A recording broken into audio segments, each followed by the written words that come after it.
Eto yung sinasabi ko sa inyo. Nagagalit po sila, no? Yung kampo ni Kibuloy, no? O yung tropahang Kibuloy, o yan, mga DDS. Nagagalit po, nagtatanong po sila mga kababayan kung bakit at kung sino daw at ano daw po ang motibo nung nagbigay o magbibigay ng 15 milyones para po sa ulo ni Kibuloy, kasama po yung mga kasamahan ni Kibuloy na mga nagtatago. Eh, kino-question nila, ano ang motibo niyan? Bakit magbibigay yan ng 15 milyones? Ganito, bla bla bla. Isa lang po, gustong mahuli nung mga pribadong citizen na yun. Ang isang pugante o ang mga pugante. Di ba? Gusto nilang malaman kung ano talaga ang katotohanan. Oh. Eh alam niyo naman po kapag naman nadakmayang si Kibuloy kasama po nung mga kasamahan niya, pag-i-explainin pa din naman yan eh. Ba't takot na takot ba kayong mag-explain? At ito po, mga kababayan, no, yung 15 milyones na nakapatong po sa ulo ni Kibuloy, mga boss, eh, galing po sa private citizen, mga kababayan. So ngayon, anong masama dun? Eh gustong tumulong nung pribadong citizen, no? Sa gobyerno ng Pilipinas para mahuli. Wala akong nakikitang masama dun. Okay, tuloy lang. Nakikita ko nga po dyan, mga bossing, eh, nako, mas madami po. Mas madami malamang mga kababayan ang magdadagdag pa po dyan, mga boss. Kasi pwede eh. At ito naman po, eh hindi namang masamang hakbangin. So nagagalit po sila, mga kababayan. Samantalang, nung panahon naman po ni dating Pangulong Duterte, may balita naman din ganyan pala. Ano? Meron naman din pong balita na ganyan. Hindi tayo lalalim mismo doon sa mismong balita, mga bossing. Pero, ibig po nating sabihin dito, ginagawa naman din po pala nung panahon ng dating Pangulong Duterte. Eto kagandahan, ano? Private citizen ang gustong magbigay ng 15 milyones para madakip si Kibuloy. Dito po sa kanila, kaban po mismo ng bayan ang gagamitin. Pera po mismo ng bayan. Galing po sa tax ng taong bayan talaga. Basahin po natin itong na-research ng Team MR. Ano po? Philippine Star. Manila, Philippines. The hunt for former police official Eduardo Asierto, which is si Asierto po, yung nagsasalita ngayon sa Kongreso, mga kababayan, about dyan sa kila Michael Yang, o Kongreso, tama, about kila Michael Yang, eh, naging ano pala, pinapa-aresto din pala ito nung panahon ni dating Pangulong Duterte. Oh, ano daw to? Who is he?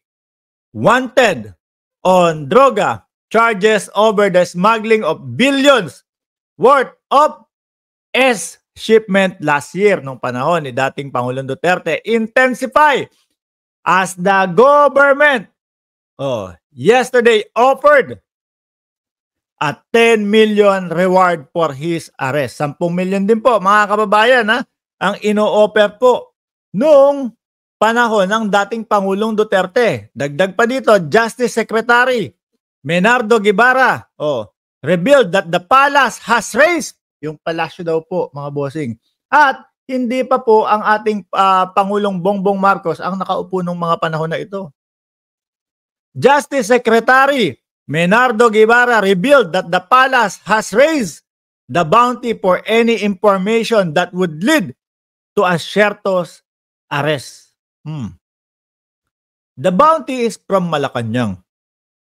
So I'm not privy to where it will be sourced.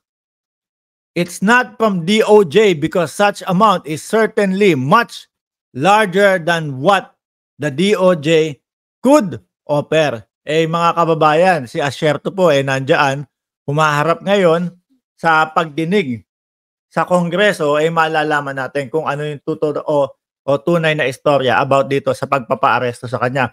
Pero yung galit na galit ho sila, mga bossing, patungkol ho, no? dito sa 10 milyon na nakapatong sa ulo ni Pastor Kibuloy, gawain naman po nila yun. Ang kaibahan po, mga kababayan, yung kay Kibuloy ho ngayon, galing po sa pribadong citizen na gustong maaresto siya. Samantalang yung kanila, galing pa sa pera ng taong bayan.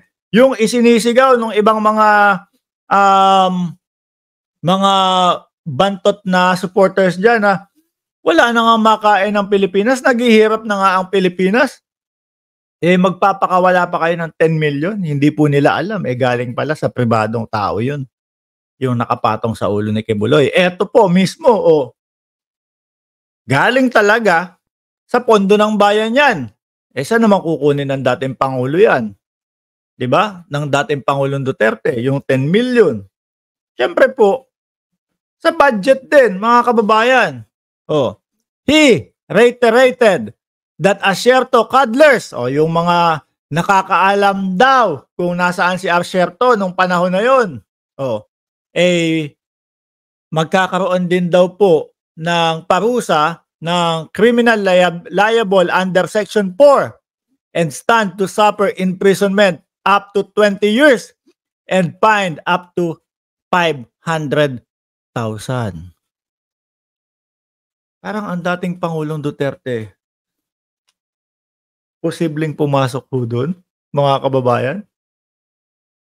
Baka yan ganyan din yung inaaral ng PNP kay dating Pangulong Duterte, mga bossing. The DOJ chief further bared that Bureau of Immigration records show that Asierto, blah blah blah. Ayan na yung kay Asierto.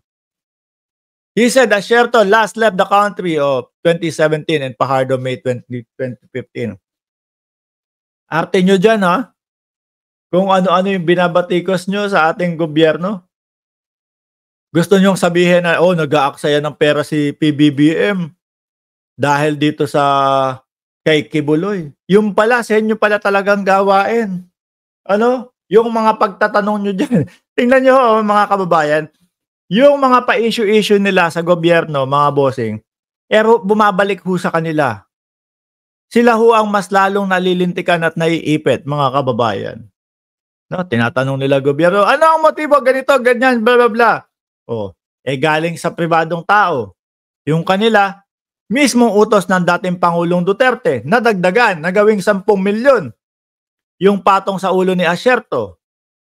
Diyan po natin tingnan, mga kababayan. Ano ang pagkakaiba ng dalawang administrasyon, pagdating po sa paggastos ng kaban ng bayan?